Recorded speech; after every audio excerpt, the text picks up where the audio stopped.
का, एनडीए का नेता का बात रखा जाए, सुना जाए और उस हिसाब से सरकार चले। चलिए, इसको कहा जाता है बिहार में गुड़ खाएंगे गुलगुल्ला से परहेज। तो ये तो भाई बात तो अलग हो गई कि नीतीश कुमार जी की सरकार है, अच्छी सरकार चल रही, कहीं कोई दिक्कत नहीं है। लेकिन बात जहां एनडीए की आएगी तो हमारी तरफ से रिस्पांस नेगेटिव होगा।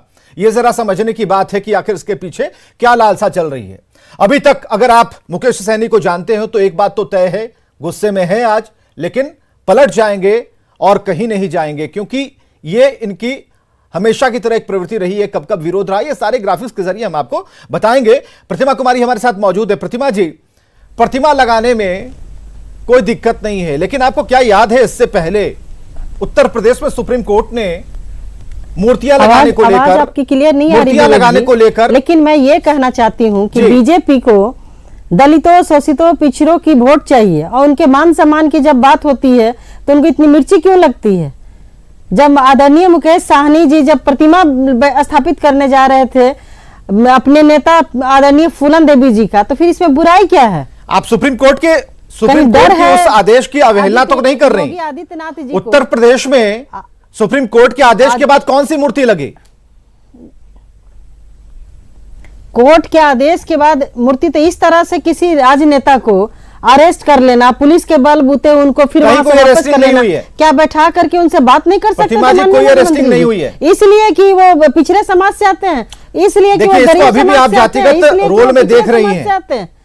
जातिगत रोल में देखने की जरूरत नहीं है की गई। आप समझिए, आप मुझे एक बात में एक्सप्लेन कीजिए, क्या विकास की बात आप करते हैं? जात पात विकास की बात करेंगे या फिर जातिगत बात करेंगे? दो में से एक चुनकर बताइए।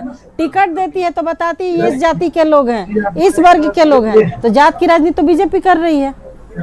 मैं जो कहना चाह रहा हूं कि विकास की राजनीति या जात की राजनीति, विकास से सबको फायदा है, जात से किसी को कुछ फायदा नहीं होने वाला।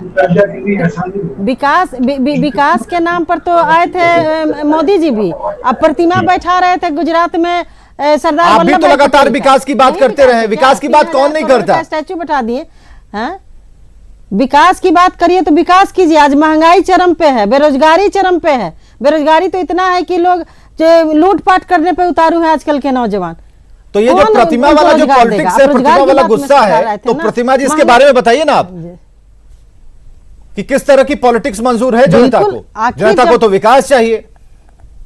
क्यों जनता को विकास चाहिए, लेकिन वो जो पिछड़े समाज के लोग हैं, आपको पता होना चाहिए कि देश की आजादी में 1857 में रानी झांसी की रानी के साथ साथ झलकारी बाई भी उनके साथ साथ देश की आजादी के लिए लड़ाई लड़ी। कहाँ उनका प्रतिमा बैठा है? हर समय दलित और पिछड़े समाज की महिलाओं को बैठ कर रखा जाता है। क्यों नहीं, काहे नहीं होगा? कि आने वाला पीढ़ी जो है, आने वाले समाज, आने वाला जो समय है, जो हमारे बच्चे हैं, कैसे जानेंगे कि ये हमारे समाज की वीरांगना थी फूलन देवी जी। फूलन देवी जी किताब में कितना लोग पढ़ाता है? कोई दलित का बात नहीं पढ़ाता है, पिछड़ा का बात कोई नहीं पढ़ाता है। बड़े समाज ये तो आप अपने कल्चर को लीजिए ना कि आप किस तरीके से उससे प्रोग्रेस कर रहे हैं। विकास यही तो है, विकास यही बात है। विकास इसके अलावा है क्या? अगर महापुरुषों की जीवनी हमने किताबों में पढ़ी, हमने जाना, उनके संस्कारों को जाना, तो ये तो बड़े प्रोग्रेसिव नेचर है ना। देखिए, ये तो विकास है। विवेक जी, ये आदित्य योगी नाथ जी को डर था कि यूपी में यदि प्रतिमा लगती है फूलन देवी जी की, तो उनके साथ जो राजपूत वोट है, जो क्षत्रिय वोट है, उनसे खिसक जाएंगे। ऐसी कोई ऐसी नहीं देखिए, शोषित वर्ग की महिलाओं का अपमान बिल्कुल नहीं है। आप ये बताइए कि सुप्रीम कोर्ट के आदेश के बाद कौन सी मूर्ति लग गई? उत्तर प्रदेश के किस इलाके में मूर्ति का अनावरण हुआ?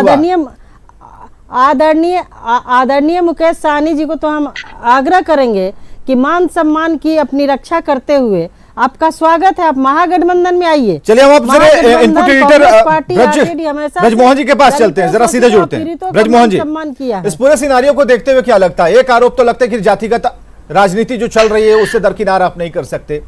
विकास की राजनीति सबको चाहिए, सबको में कौन है? वो जनता है, आम जनता है।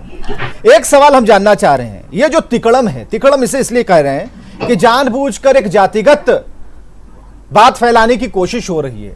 हम बराबर कह रहे हैं कि सुप्रीम कोर्ट ने जब कह दिया भाई कि उत्तर प्रदेश में गली चौराहे कहीं भी कोई मूर्तियां नहीं लगेंगी, तो इसके खिलाफ, इस आदेश के खिलाफ ही हिम्मत जुटा पाना कानून का उल्लंघन हो जाता है।